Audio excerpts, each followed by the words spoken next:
Yes. Welcome back to Run of Play podcast, ROP, where we discuss all things football, in particular the EPL, and from the perspectives of our team. As usual, we talk about Arsenal, we talk about Manchester United, we talk about Chelsea sometimes if we have their time. We talk about Manchester City and every other person interested in the title race.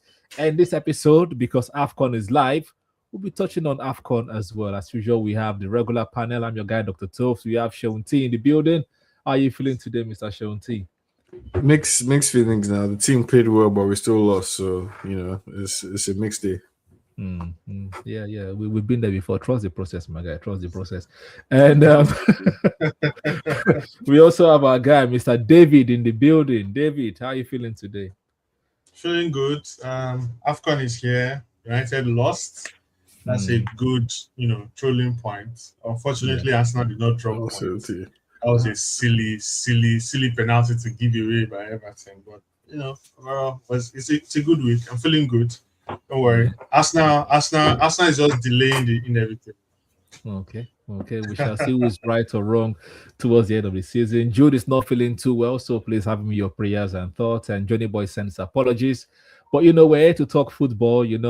The other team in Manchester have also realized today that it's not easy to go to Aston Villa and get 3 points. When Arsenal went there the other time, that team we're talking as if Aston Villa were kind of wolves or something. But at least today they realized that it's not about playing well. It's not about shooting like a lot of shots because they had equal amount of shots as Aston Villa. It's about who is clinical. And they learned. So, Mr. Sheon, how are you feeling today now? How are you feeling about the game? Amorim is getting his tactics right. The same players you guys said were washed. They are all playing well into the system. Are things looking up? Top four? Yes? Yeah, I mean, top four, top five, top six is looking more and more out of reach the more points that we drop. So that's not looking very likely. I think the last, 6 or 7 fixtures that we had, where we had Bournemouth, Crystal Palace, Everton, and Wolves, I think we only came away with 2 wins, I think, and against Crystal Palace and Wolves from that fixture list.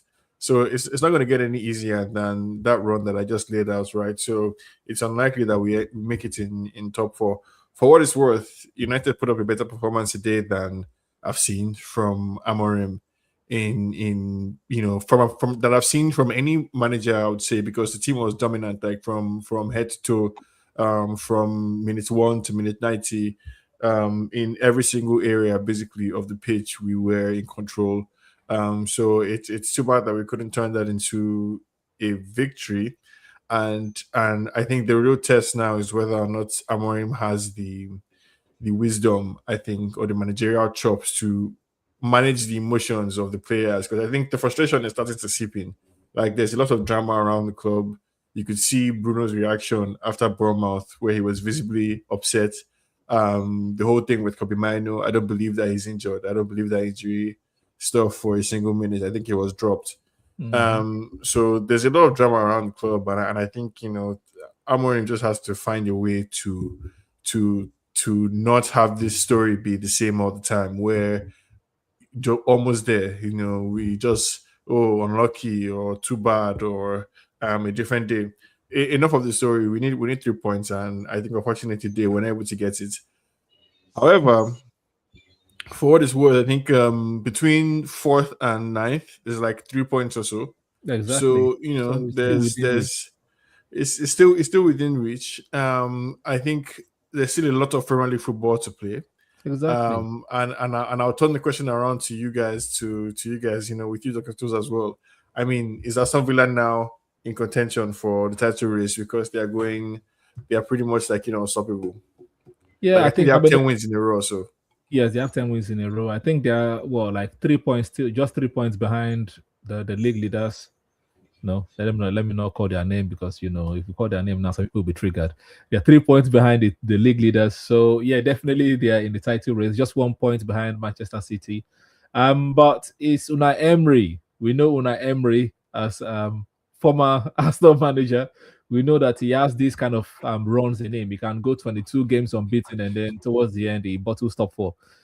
So when the later stages of the Champions League comes, he's going to want to prioritize, and that is where the the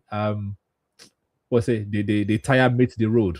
That is where we will see if Aston Villa has the to make it to the end. But I still think overall it's still between City and Arsenal. But it's nice for Villa to be there to make the league interesting. To know to put pressure on also City as well. It should not be that only City's putting pressure on Arsenal. Let's Aston Villa put pressure on everybody. Let the thing be interesting. Let the league be wide open. Let's see. Let's see how it goes. So that nobody can say Arsenal run away with the league if they eventually win the league. So yeah, that's why I say they're in. No, I mean, David. The flip side of this is that like Aston Villa are not playing particularly well, right? Morgan Rogers, I think, is lucky that he was up against Lenny Euro today, but it's also on form. He's on form, and Lenny Euro just gave him 2 goals as far as I'm concerned, basically with Nivette. So like, how sustainable is this Aston Villa way of playing football where they basically have nothing to offer for 90 minutes, but then Morgan Rogers can score? So in terms of sustaining it, I don't know how long they can keep doing it. I know, if anything, this season has been the season where we've discussed people going on run of luck, and then whenever that luck runs down, what happened. We experienced that with Palace at the point. We experienced that with Liverpool at the point. I think we saw the true colors of Aston Villa at the beginning of the season. Even Chelsea too. Yeah, we discussed Chelsea too. We saw the true colors of Villa at the beginning of the season, the first 4-5 games, right? But somehow they've been able to turn the corner. And if you watch their games, it's not particularly pleasing. They just seem to, put the ball in the back of the net and get the 3 points. I don't think it's going to be eventually sustainable. I think their run on the continent, I think they're in the is it the Conference League or no? I think Europa League. I think that run will. Yeah. Go ahead. Yeah, I think they're in the Europa League. I think that run will eventually catch up with them in February. I heard reporters asking Glasner the possibilities of his team playing, is it 9 or 10 games in February? I think that same fate is awaiting Aston Villa as well. How they navigate February will tell, but I don't see them continuing, with this. It will drop at a point, and usually, like I always say, when that drop happens, it's usually massive. Liverpool felt theirs. I think they almost did 5 matches losing everything. Crystal Palace has been dropping. I saw results and performance on the field too. So yeah. I believe when it's Aston Villa's turn, the Green Reaper will come and will collect. Please before before we go too far, Mr. Sean touched on something that he wants us to glaze over, but I want us to just come back a bit. He talked about the drama, United always coming back, and this week it was reported that your manager Amorim said that the United youngsters are entitled. Do you agree with that statement from as a fan? People like them, Isaac, Heaven, and Maino that is now injured in quotes, asking for more game time and not waiting for their turn. I mean, I don't think Amorim is saying anything that everybody else hasn't said at one point or the other, which is that this current generation of footballers, basically, they are sports entitled young men. And it's not something that's limited to football alone. It's a societal thing, like, at large. But specifically in football, yes, a lot of these guys, all they need to do is have a few good moments. And then next thing you know, there are a bunch of people on Twitter, on social media, hyping them up. And Arsenal fans deal with this as well. United fans deal with it too. Every single fan base has, especially, and it's worse if the manager isn't playing well. Right. Arsenal fans don't have like ex-players saying the players should leave. No, you guys. I don't remember any Arsenal fans, Arsenal ex-players saying Nketiah should leave. Or no, you don't make news that way, Miles right? To leave, Arsenal as a club, as an entity, doesn't make news like in that way. But you guys still have your own like Nwaneri and all these other guys that like there are issues basically, and there's always like, okay, are they going to be given a chance to play or not? And you could say what has Nwaneri done, right? And there are certain managers, especially if the team is not winning, basically who now make it about the choices the manager is making. So, for a few people, the fact that Kobe isn't playing is further evidence that Amorim doesn't know what he's doing. So, the only response Amorim can have is to win. And we're not winning. So, he can be questioned. But are these guys entitled? Yes. I think, whether it's Hariyamas, whether it's Chido, whether it's even Kobe, right? I think Kobe should be playing more. But the reason why Kobe is not playing is because Amorim doesn't fancy him for his system. That's too bad. Yeah, but right? it's him or Bruno Fernandes. Obviously, Fernandes has to start now. Fernandes has to start because Fernandes is a much better player, right? But Amorim doesn't have to play this system, right? There are ways you can play football that would accommodate both Bruno and both Kobe Mino. And there are managers and there are people who will say that's a better way of playing. But Amorim wants to play the way he wants to play. And the only way he can win the argument is to win, like on the pitch, right? He can't keep saying things that make sense in theory, right? He can't keep just because he's not a pastor. He's not here to preach to us or to motivate people. He's here to win football games, right? But he's very good at diagnosing the issue. He's very good at like talking, saying the right things and pointing out what needs to be done. But okay, win. So like today, for example, he would have been such a bad guy if we won today. Like he would have been so badass because like I said with Kobe Mino stuff, I don't believe Kobe Mino is injured. I think he benched Kobe. So he would have benched Kobe. It would have been without Mbeumo and Ahmad, and it would have been a win on top of a very solid performance. Like he would have been on top of the world. But for one reason or the other, it's just not working. And it's compounding basically all the L's. So Amorim is correct basically, but his wise statements are getting drowned in a sea of L's, and it's a lot. I mean, I don't know what you guys think. My conspiracy about Kobe on correct or not, like is like because I think Amorim is lying.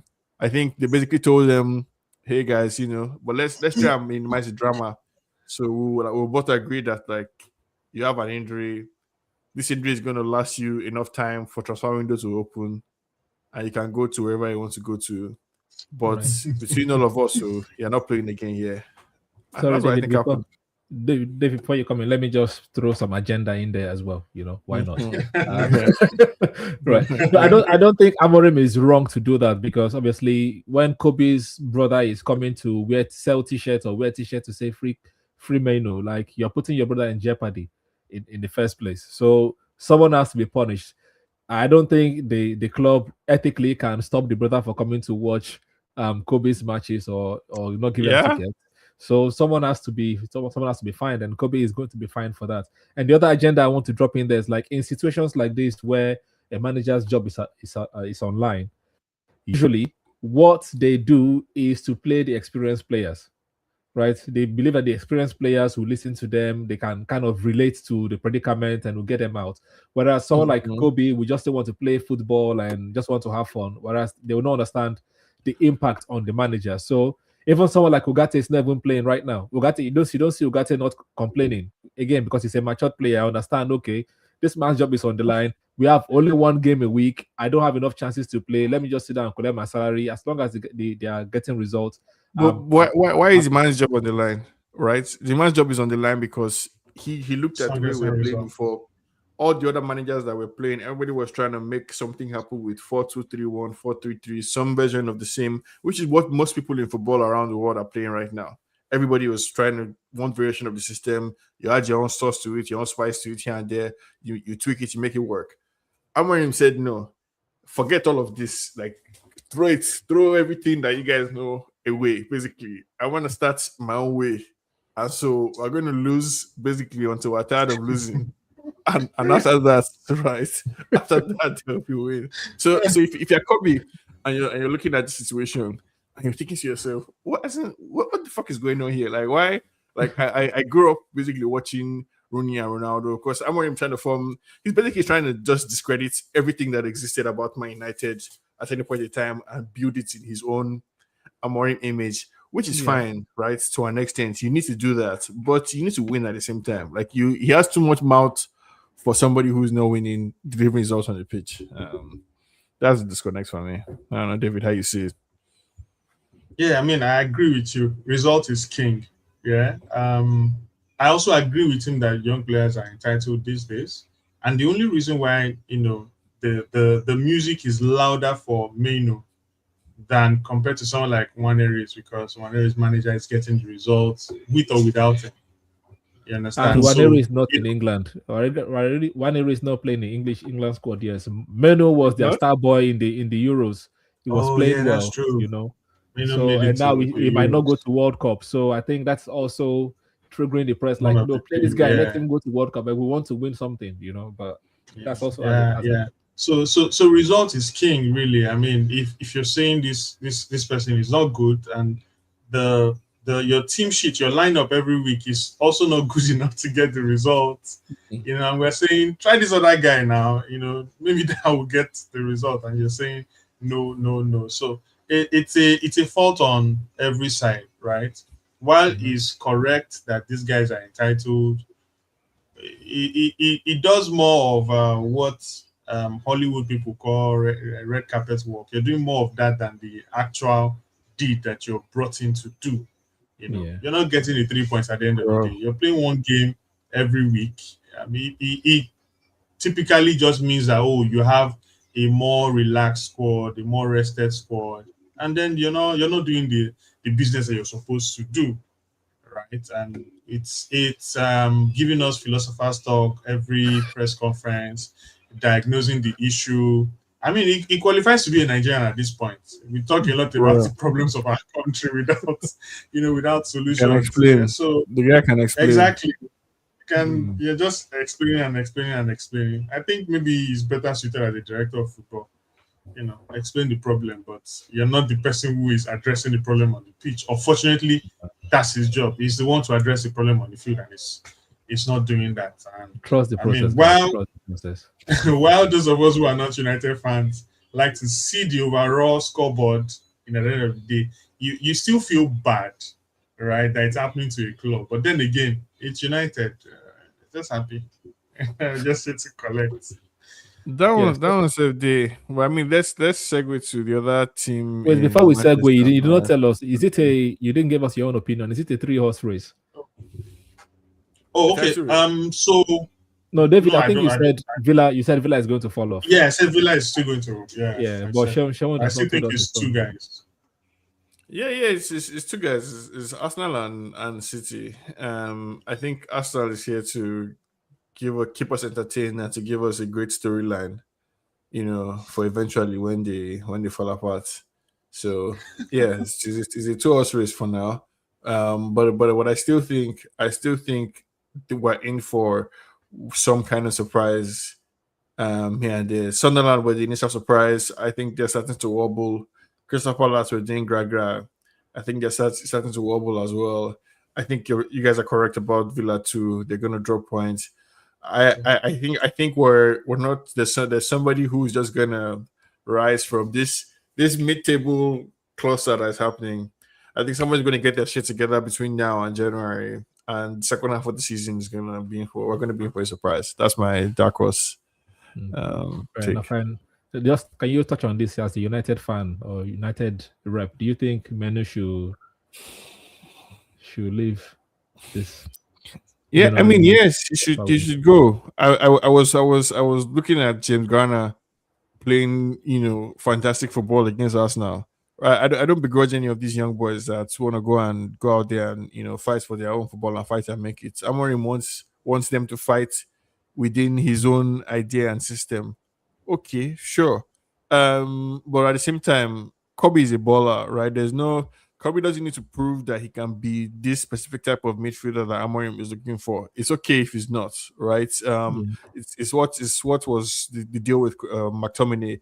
He wasn't the midfielder that suited Ten Hag system. It doesn't mean that he's not a Ballon d'Or contender under another man's style of football. So let Kobe go and play somewhere. It's short for me. It's short for Kobe as well. Like he can play football. Is it going to play in any top team? Yes. Yes, yes. In I England? think in England, yes. Anybody who isn't playing this kamikaze two-man in midfield thing, which is most teams, But like, I which think which Kobe top can six easily team? play. Which top six team can he play for? I think if he's in Arsenal and Zubimendi mistakenly gets injured, he's in trouble, Yeah, so he's right? not starting at Arsenal. Yes. No, he's not starting at any of these teams, right? That's Oh, not he's not Kobe's starting thing at yet. any of them. Especially since So he's just saying that he can be a this good guy squad has member and he will get especially more game this time guy has than he's destroyed his getting. career. This guy has destroyed his basically he has lost at least almost a year's worth of football at peak development time, basically. And Amorim said something crazy. It's like, oh, Rooney was on the bench under Fergie. Ronaldo was on the bench under Fergie. What Amorim was forgetting was that Fergie was a madman. Like Fergie would play, two right backs in center midfield, Fabio and Rafael against Arsenal, right? Some days our midfield would be Anderson and Gibson away at AC Milan. Fergie had made it such that it doesn't matter who you are, doesn't matter what your name is, whether you're 12 years old, 13 years old, you can step up to the plate. Basically, some of the most the craziest moments we had as United fans were with this type of young players, Makeda against Villa as well. So like that was in the lifeblood. It's not the same as being on the bench under Amorim, because on the bench under Amorim, you're on the bench. Yeah, Is sorry. My last point on this Meno one, I promise I'll stop after this one. Right. So from that answer, it shows that like it's not Amorim is not wrong to have him on the bench, and trust other players. Because if people are saying leave, it means Menu, for the all of the superstardom that people are saying, they're claiming that he has. Well, if he has to go to like the mid-table teams like them Bournemouth and stuff to go play, or have to go abroad to go and be playing for like them Napoli and those kind of. no, I mean, yes, he should go and play somewhere else, because the reason why he cannot play United is because Amorim wants to play a particular type of football, basically, where he's playing three defenders, two central midfielders, basically, which is one is a DM, one is an attacking midfielder, and two wing backs. He's playing a different type of football. Kobe works very well in a standard 4-2-3-1 or 4-3-3 style of football. He plays, I think, in most teams, basically in the world, and quickly, if he goes to any team and is given a chance, he will quickly become a first team player because he can play. Like, he's a baller, and it's sure for him. It's the same thing that, like, it's how we ended up in England. In England, Southgate was trying. What was this guy's name? Trent Alexander in midfield. Tried it once, tried it twice. It didn't look. As soon as Kobe smelled the pitch, it was obvious that, okay, this is the guy that needed to be the starter. So Amorim was trying to come and pour sand in this guy's guy, basically discredit his name and make it seem like because he cannot do exactly what it is that I want him to do. No, that's not fair. Fair enough. It's not fair. But yeah, the other guys in Manchester, Man City, they're on fire. They have the squad depth, I think, that many people are wishing for. Checky, Foden, there's Mamouche that started the season well, but is nowhere to be found right now. Doku was hotter than fish grease for like 2 weeks, and then he's not shining so much. There's still the Tijani Rangers guy. That is, so I mean, the Cotos, are you? Because you guys huffed and puffed against Everton, it was not a convincing win. I don't know what you saw, but it was not anything to be. It's been remarkable. two games back to back that have not been convincing. 2 games back to back. Yeah. So what when you see City flying high like that, how does that make you feel? No, again, I'm not worried about City. I'm sure I was the only person on this panel when we're predicting like our top 4 for the season. At the start, I said it's going to be Arsenal first, City second. So I'm not worried. I saw all of City's hype before Pep's hype before the season started. He was saying he's coming back for his throne. And nowadays, in his press conferences, he's saying stuff like, I'm the only one that has the experience of winning it. So obviously, he has the desire and the ginger to go for it. But the reason why I'm not worried is, yes, we are not as free-flowing. We don't play free-flowing football like Manchester City. But at the end of the day, we are still getting those 3 points, which is crucial. The stat that people are underrating right now is Aston have only considered 10 goals this season in 17 games. City has conceded 16, so they can be got at. We are hoping that we just need to get one goal margin and we're going to win. We are going to we shut up shop. So I'm fine. I'm fine with the way things are going right now. And as Gyökeres said in his post-match conference, at the end of the day, or is it Gyökeres or Saka? Both of them. At the end of the day, we are in control. We are in the driver's seat. We just have to worry about our own performances. If we keep winning, it doesn't matter what City does, right? The only time that it's going to be maybe like before people can like before I'll start worrying, it's like when Arsenal lose 2 games and we're not like 4 points behind City, then I'm going to panic. But at this stage of the season, I'm not worried at all. City should keep doing their thing. They should play entertaining football. They should entertain you guys. I don't want to be entertained too much. I can complain, obviously, when I'm watching the match. I want to see free-flowing football. But at the end of the day, what is all the free-flowing football for? All of the dribbling, the shooting, the triangles, what is it for? To get 3 points. If we get the 3 points, everything else can go and relax. So I guess David, isn't that kind of the point that Pep is making when he says we've been here before, we know what it takes to win the league, we know what you need to do or how you need to be now to win the league at the end. And one way I would suggest that you need to be now is that you need to have the foundation basically. So you need to be in a situation where your players are on autopilot. Everybody knows where everybody is. The moves are flowing. So even if the results are not coming right now is when you build the system, the reading. Because once you go into that January to May, this thing, you're supposed to be going on autopilot. There's the other side of that. There's the vibes and inshallah aspect where once you build the mentality, even if you're not playing well, you can still just see it through. But I guess like which one do you think is likely to be Arsenal's situation? But right? also, Like, let me just remind people that against Everton, Arsenal took 20 shots. It's not as if we're not taking shots, by the way. What's the game? What's the game? But David, which you think is more likely going to be as a situation that they can continue to all the way to a Premier League trophy to do a rumble, or the lack of like substance behind their victories is going to catch up with them? See, because by the time they write the history of the season, nobody would really talk about how you won. It will be down to who won at the end of the day. I mean, take 2-3 seasons ago, some of us don't even know by how many points City won. We knew it was close. I think I had to check again yesterday to remind myself, okay, it would matter at the end of the day. But it should be a cause for concern that this early in the season, Arsenal is already trying to just get over the line. This should be the before May, just when the season is about to wrap up. This should be the type of results you're getting at the end of the season, not halfway through. Right, and I heard what you said about City. There's this thing they have, in their title-winning seasons. It's always not just down to one guy. It's that each and every one of them will find pockets of form. One person will just be on form for a run of 4 games, and then when he dies off, somebody else will pick it up for another 4 or 5 games, and that sees them through the season. And it looks like they're already doing that now. Right, they're already getting it again. Yeah, the goals are spreading. You see, the problem they had last season was it was just one person, and when that one person locked up, it became Mamouche helping them, and then they got it done. But this season, it's spreading, and it's not just goals and assists. You need to just check that list for goals. They are in the top 10 with I think 2-3 players. In the assists, I found out Haaland was even on that list. And it's just scary that they have several outlets.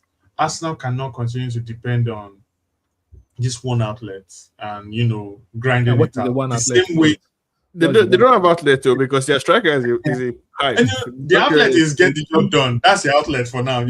Just get the job done. Get it over the line, right? But you see that prediction I had. You see that prediction I had for Aston Villa.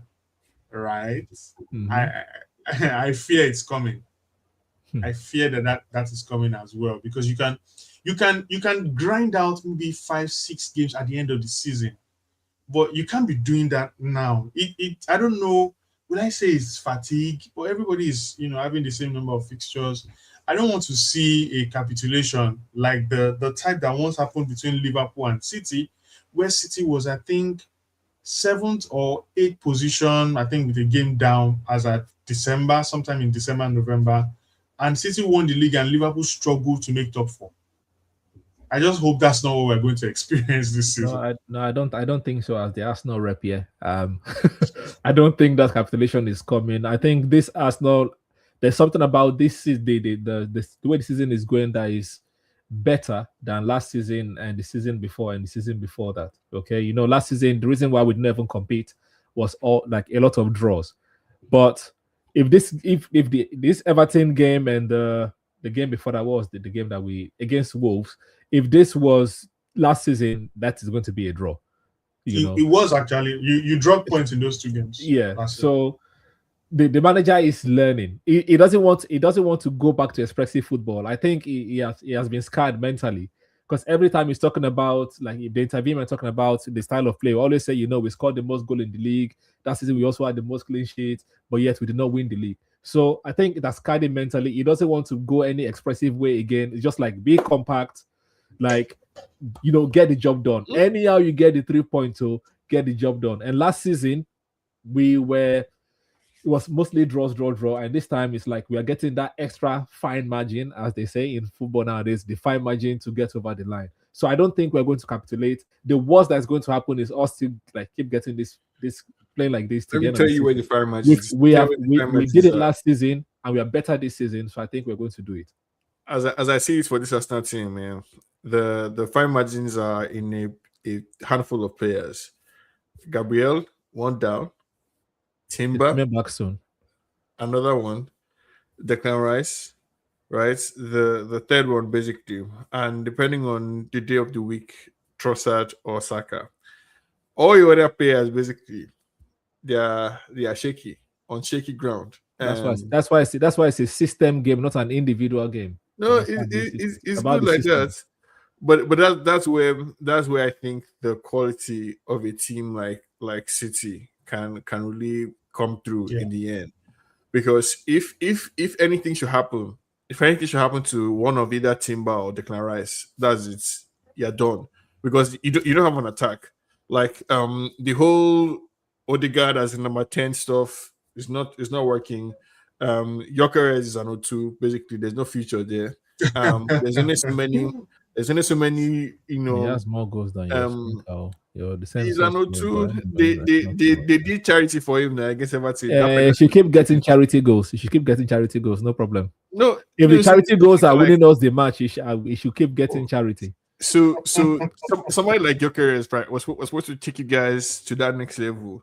Because you can beat Madrid. You can beat Madrid on your day, but that kind of tough Champions League night, that's when you need your striker to be a striker. In psychology, they call that transference.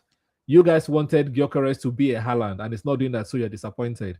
Okay, bro, he's not doing anything. It has nothing. He's not doing anything. Forget banter. Gyökeres cannot beat a man 1-on-1. The games that we drop points are the games that Gyökeres did not play. So to you guys, he's not doing anything, but to the team, he's doing something. To you, he's not doing anything either. Which Marino started against Villa, we lost. Marino started against Sunderland. What about the games where Gyökeres started we lost. And then Marino came in for him? What about the games where Gyökeres started, Marino came in for him, and Marino scored the winner?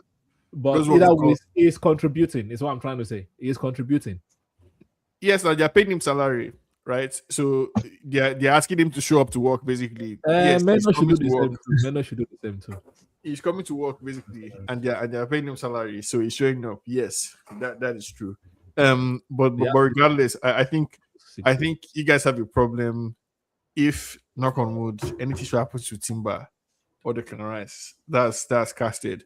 Because those are the players I think are really like pushing you guys, not you guys. But let's move on to another title pretender, Liverpool. David, starting to feel like Liverpool back or not. what should we make of this mini resurgence? I think Waits, what's his name, has another assist. Yeah. Or so. Everybody has calmed down now that Salah is in Africa, playing AFCON. Ekitike is scoring goals. He looks like a bona fide player, regardless of whatever anyone else is saying. How do you think Liverpool are riding out so far? Yeah, I mean, it's good timing for them with Viet. His form has actually improved, I think, since October. We were not just buying into it because the results were still not coming. Right? That said, I think there's been a bit of resurgence. I don't like that it's at Salah's expense, even though I don't necessarily support his outbursts and all of that, because it just seemed like, oh, he doesn't play, we get the results. He doesn't play, we get the results. He doesn't play, we get the results, right? But then again, I think the second assist came from the other Leverkusen boy, Frimpong. That said, the game against Spurs was not completely convincing for me.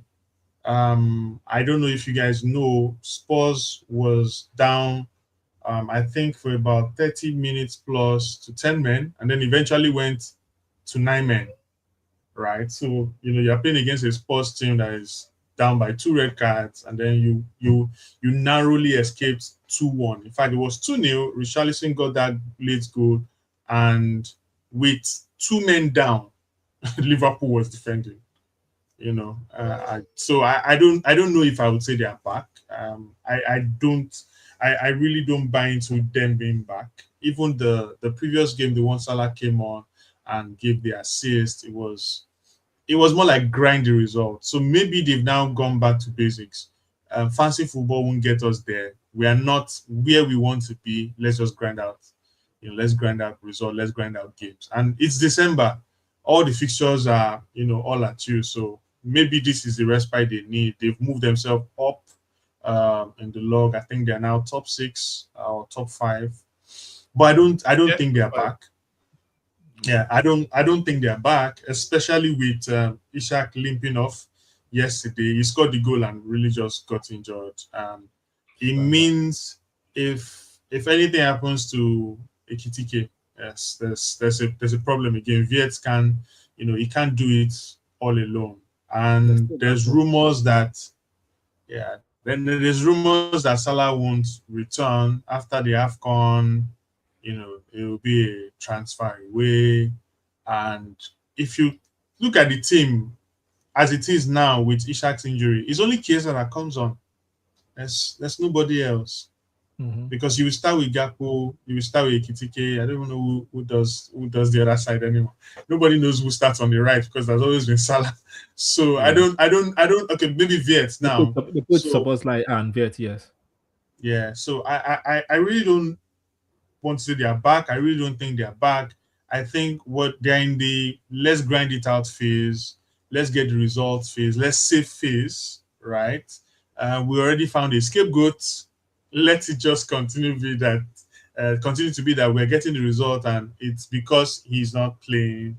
But I still think Liverpool is far from it. They're not going to win any trophies this season, unfortunately. I think they would have a big decision on their hands with Arne Slot. They still need to decide if he's still their guy. But good one for Viet.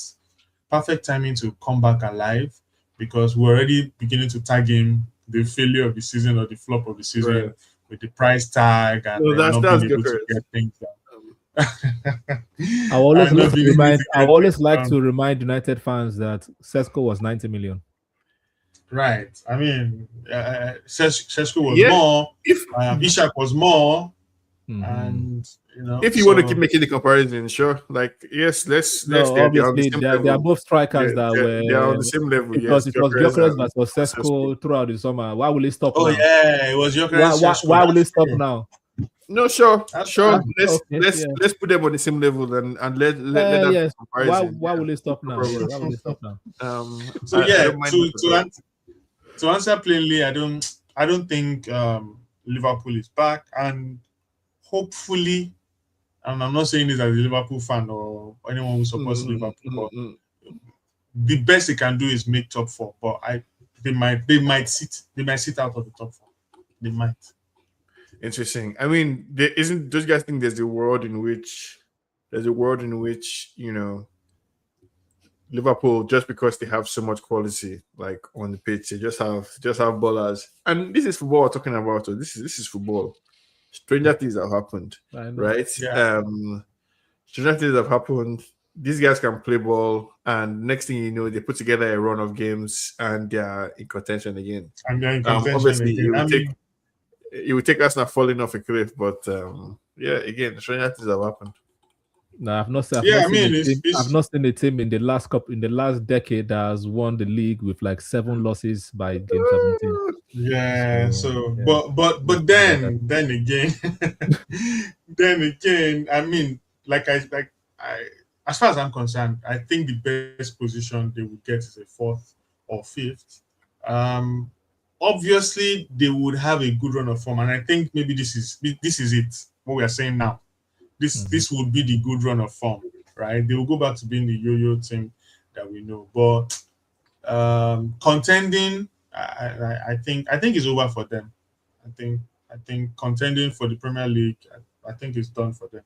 If you say they put up a good run of form in the cup games and maybe push for something in the cup games, say maybe the FA Cup when it starts, and maybe make a deep run into the Champions League, possible. I mean, that can be something they will now look up to after it's clear that the hopes of the EPL is gone, right? And then they can push for a cup run. But ultimately, I think Liverpool is ending the season trophyless. That's really my take. Let's move to. I second that. Yes. And another pretender, Dr. Toves, Chelsea FC. They. Well, at some point this season, right, they were the world champions. And this was the first year that world champion trophy gained as much significance as it did. Yeah. This is a trophy that, as far as people have been concerned, has been like a friendly for most people. Yeah. But for some reason or the other, when Chelsea won it, it became, next thing after World Cup. Yes. So world champion. I don't know where they are basically in the scheme of things. But what do you make of? I think they dropped points. Against Newcastle, they are still 4th, but they're holding on by a thread basically. They're only 3 points ahead of United, 3 points ahead of Crystal Palace basically. And if you're not careful, they could find themselves out of the top 6 or so. What do you make of Chelsea after 1.5 billion? No, Chelsea fans have been deluding themselves into thinking that because they spent 1.5 billion, all of a sudden, like they're the best team in the world, or because they've signed, but like they say to themselves, the best future young players. They've signed those people, so obviously they're going to be doing things now. But at the end of the day, they are still their team is still one of the youngest team in the league. So I expect the youngest team in the league to be performing the way they're performing. It's not a surprise to people like us. To the Chelsea fans, yes, they might cry all they want, but they don't have any recognized striker. They don't even know who their main striker is. They don't know if it's Delap today, or is Pedro, or if it's Giwi, or is Gittins. They don't even know who is their right winger. They don't know if it is Esteval or Pedro. Who is their left winger? They don't know if it's Garnacho or whoever. Their midfield, we only know Caicedo is the starting midfielder that we know, right? We don't know who else is going to be partnering Caicedo. Like they don't even know who their first 11 is. So they are lucky that their manager is getting enough out of them. But yeah, trophy title, EPL title is another 3 or 4 years away from Chelsea.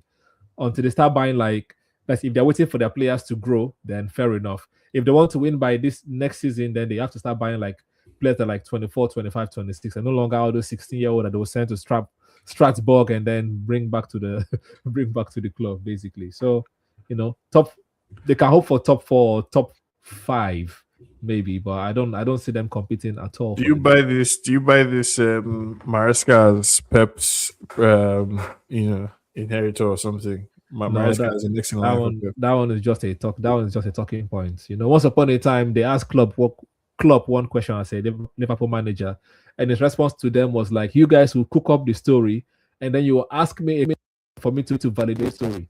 Basically, that's what they are doing. They've seen that Maresca is complaining, they're saying, oh, it's going to be Pep replacement. But Pep just signed 2-year contract. Why would somebody sign 2-year contract only to say I want to leave in the summer? You know, and if you even read the article does not even say sources. It just says there are growing concerns that Pep might leave at the end of the summer. So where is this growing concerns coming from when the guy just signed 2 years contract? So I'm not just buying any of these things. It's just, trying to cook up the storm and see if anything is going to stick. Really. I mean that's a good place to finish in England before we move to our brothers in Morocco. But David, what do you think of Pep's future? One more season, last season. Is there anybody that could inherit the throne after Pep, and could it be Maresca? The inheritor is company in Bayern Munich, but yes. So I mean, how many people have we heard this season that will replace Pep? We've actually heard of a company, right? I mean, we're hearing Maresca now. We've heard of Glasner, who was told Palace reportedly that he also believing at the end of the season. I think this is an unpopular opinion, and this is not. I don't have proof about this. I really think Pep is trying to get an infinite money glitch. Just renew for 2 years and get a new, better salary every 2 years. Yeah, I mean, because he's still not the highest paid manager in the world. He's not even the highest paid manager in Europe, right? No. Because I hear Simeone still earns more than he does. Followed by Arteta. He's never making as much money as Arteta.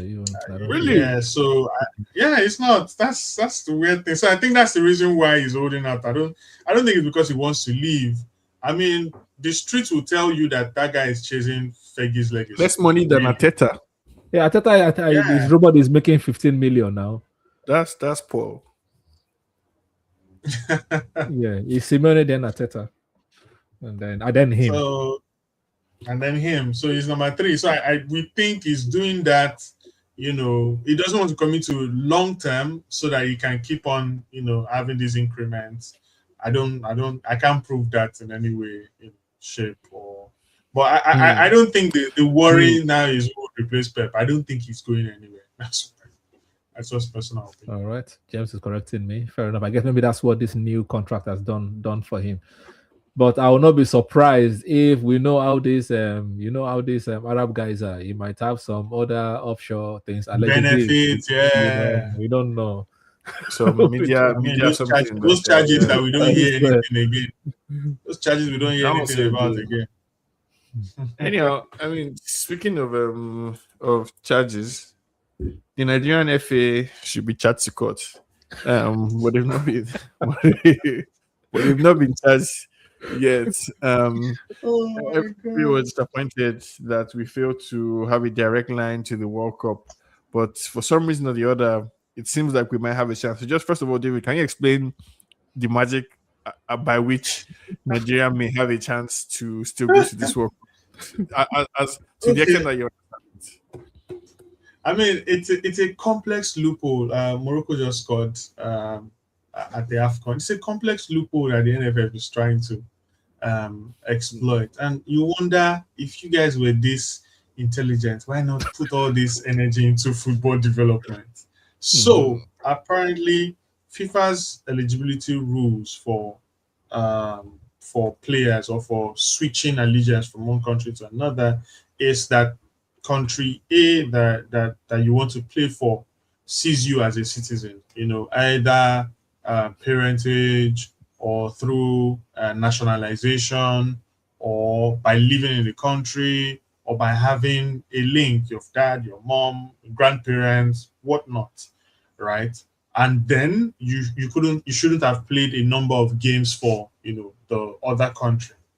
And as far as I'm concerned, these players check FIFA's boxes.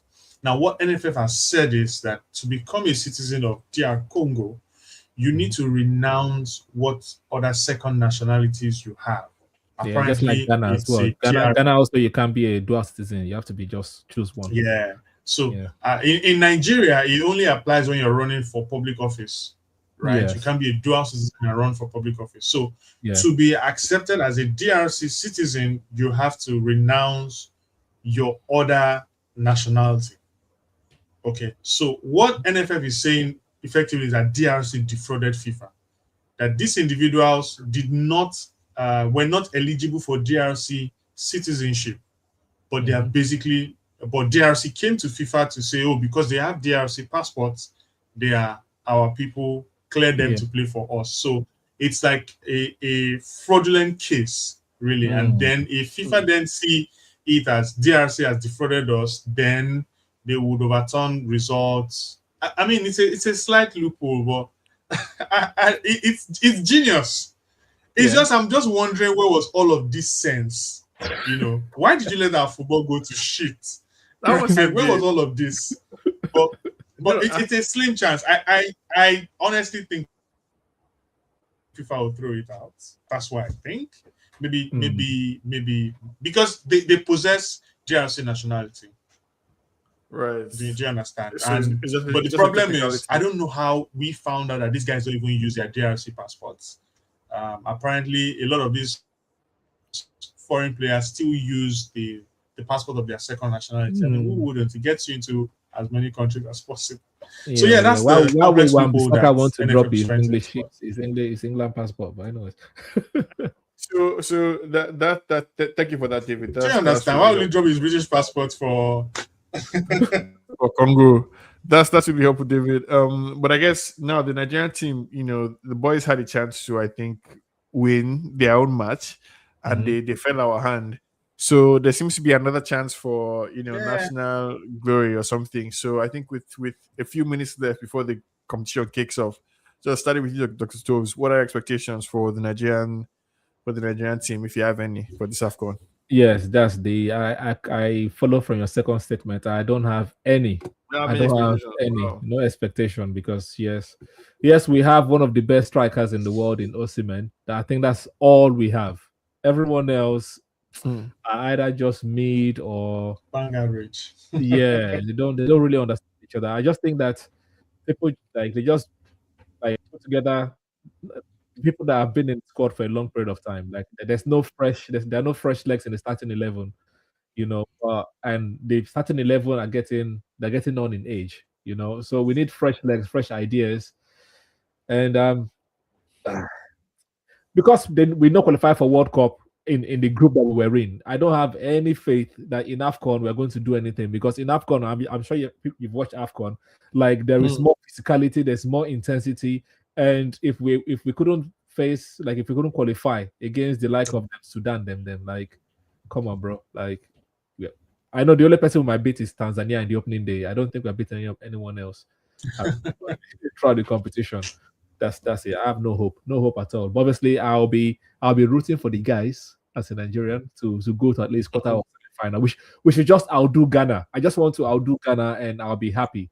But my head tells me we're not going. So we've already outdone Ghana because they didn't qualify. Yeah, but we should. But they're going to World Cup now. Yeah. So sadly. They have outdone us already, so for us to outdo them, let's go and win AFCON. If we win AFCON, it doesn't, because we know they are not going to win. They're not going to win the World Cup. So yeah, whatever. Yeah, I mean, what about you, David? What are you expecting from Osimhen and Co? Yeah, I mean, I am going for us at the moment. My only hope is this superstition I always hold on to. We do well in AFCON when everything is down to bare bones, when it's completely rubbish. You know, that's when we do it. When the controversies are high, when the team is down, when nobody expects anything, that's really when we turn up. So it's going to be one of two things. We're going to see the same team during the qualifiers, and we might get grouped or maybe round of 16, or we just make a deep run again and get to the finals. But, you know, that's the fun in me, being hopeful that, when things are bad, we'll repeat our good side, like what Italy does. Their last two World Cup wins have been on the back of seasons where there's accusations of match fixing, calciopoli, and the rest. The last one, 1980, and then the most recent ones, were when teams were banned and docked, points for, doing shady things. So maybe that's what we do. We won in 2013, where we were playing against Cote d'Ivoire in quarterfinal. NFL officials were already booking our flight back home because, for whatever reason, as far as they're concerned, you're playing against Drogba. You guys are going to lose now. There's no point. They didn't make any plans, for hoteling for the semi-final games and all, because they already thought we were going home. And that's a real life story. You can actually look it up. We were that bad. They had to start scrambling after we beat Cote d'Ivoire, to get hotel and to plan logistics, and because they thought we were coming up. That's how bad we were, and then still went on to win. So maybe with all the struggles we are facing, qualification, captaincy, dropped players, unmerited players making the team sheet, maybe all of that drama. AFCON is full of drama. The drama is like, Calvin Bassey is going to be our defender. It's like the team with the most drama always wins. So maybe we just find a way of having the most drama. Like Samuel Chukwueze is going to be playing. Moses Simon is going to be playing. Brother, like, I know, right? It's only Osimhen. It's like a combination of God and beg. And inshallah, that one saved God and beg FC. That one saved. Well, I mean, I think like the terms, I don't have any expectations. I think this Nigerian team, they huff and puff, but they really inspire. If we get to quarterfinals, I'll switch. I'll join and I'll start watching again. But from now, I don't really care. But if we go far, you'll see me very much enthusiastically supporting. Another interesting thing I would like to see is who is going to be the coach for Cameroon. Who is going to be in the dugout? That's a crazy conversation. See, there's two squads for AFCON. I don't even know if they've settled it out. So the government supports the coach that played the qualifiers, and he has a squad. The squad that doesn't have Abubakar, Vincent Abubakar, and Onana. That has Vincent Abubakar and Onana. And then there's Eto, the FA Fecafoot chairman, the FA president, who has his own squad list, right? That doesn't have Onana, that doesn't have Abubakar. So we don't even know, because I mean, the FA submits a list to CAF, right? So we don't know what list they've submitted now. It's not the other way around. I thought that Eto wanted Onana, or did I read it wrong? No, Eto didn't want Onana and Vincent Abubakar. They say he doesn't want Abubakar to break his record, and I don't think Abubakar is even close to that record. I don't know why, but his own list doesn't have them. But the coach's list, who is backed by government, has those two guys. But then where the twist is, because you think to yourself, I mean, the FA has a coach, right? So the FA would win. But then you find out the FA is not the one paying the salary of the coach. It's the government that pays the salary of the coach. So it's just messy. So we don't. I honestly don't know. Their first game is this week. I don't know what they've agreed on. If it's been settled, I see you, John. He doesn't want Abubakar to break his goal scoring record. Do you mean the overall goal scoring record for Cameroon, or the goal scoring record at AFCON? Because Eto is heads and shoulders above everybody in AFCON, on the AFCON top scorer. He has 18 goals, right? The nearest person to him is Laurent Poku from Cote d'Ivoire that is 14, and that person had retired a long time before Eto even started playing. So I don't think Abubakar threatens that record, really. He's not even in the top 10. So yeah, it'll be good to see what team turns up, because I don't even know how their camp is like now. Is Onana in camp? Is Abubakar in camp? How is that camp? How is it working? Is the coach too in the camp? Because I believe it's the government that is paying for all this, not Fecafoot. So it's just and I think John raised a good point, right? I thought FIFA government not meant to interfere in football, right? So that should be a violation in FIFA's regulation.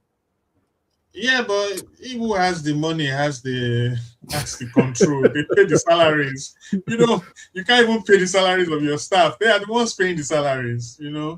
If you hire somebody today, can you pay them? So I don't know. It's just a messy scenario. It's okay. So it's a Cameroon record, all-time top scorer for Cameroon. Oh, I see. Okay, that's I don't know.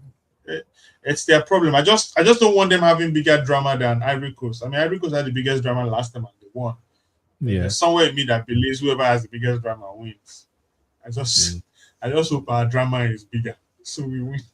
And I saw one rumor today that they're trying to make AFCON every 4 years now. Like from 2029. There will be one in 2028, 2029. It's not a rumor. So it's not a rumor. It's not a rumor. It's confirmed. They want to introduce the African Nations League to everybody's introducing Nations League. Every 4 years. AFCON would be yes. So we're in 2025 now. So there will be 2027 and then 2028. And after 2028, it will then become every 4 years. Yeah. That for me, they have succumbed to the pressure of the European clubs to say they don't want any win. Because even the CONCACAF guys too now have their own Nations League, so everybody is going the Nations League. Going the Nations League way. But it just means, I think I love the AFCON every 2 years too, and it's going to relegate the CHAN, the local AFCON, down a bit more. Yeah. I mean, are you going to cancel that one and then do the Nations League, or what's it going to be? So I hear is going to hold in the Ember month.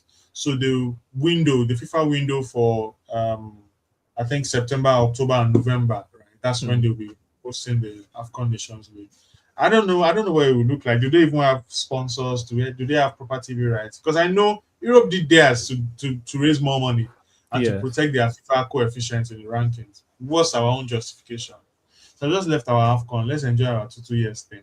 I don't know. It's peer pressure, like you said. Yeah, which is not nice. I don't like that. But it is what it is. He who pays the piper dictates the tune, as they say. Yeah. So yeah. Anyways, I think this is where we are leaving it. Abi, Mr. Shaw. Yeah. Yeah. You guys let us know what you think in the comments in the comment section below. Please, which people are in the title race and who's going to win now?